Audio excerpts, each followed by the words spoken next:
Hello, good morning mga idol. Update sa araw na ito, September 26, Friday. So, walang pasok ngayon dahil sa paparating na bagyong Upong. So, ito yung sitwasyon ngayon. Maulan na siya.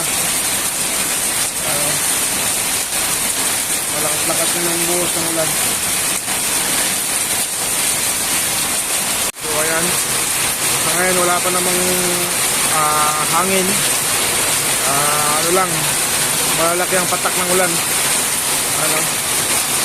So, baka mamaya yan, baha na naman yung kalsada na yan.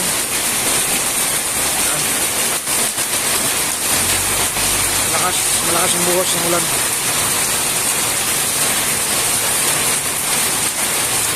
Walang bakanting galon. Wala.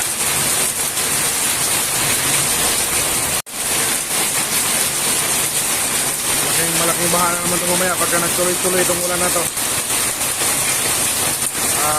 Balak na natin ngayong araw na ito tatalian natin ng kawad yung ating bubong. Baka malakas ang hangin na dala ng bagyong Upong.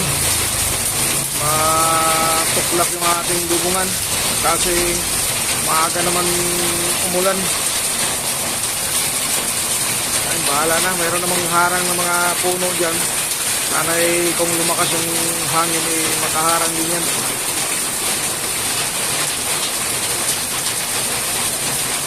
Yung ating ano dyan, tanim, bawas na yan. Nag-harvest na natin yung iba dyan. Papalitan na natin panibago. So yan lang muna ang update natin ngayong araw na to. September 26, Friday. Maulan na umaga. Dala ng bagyong Upong. Maraming salamat po.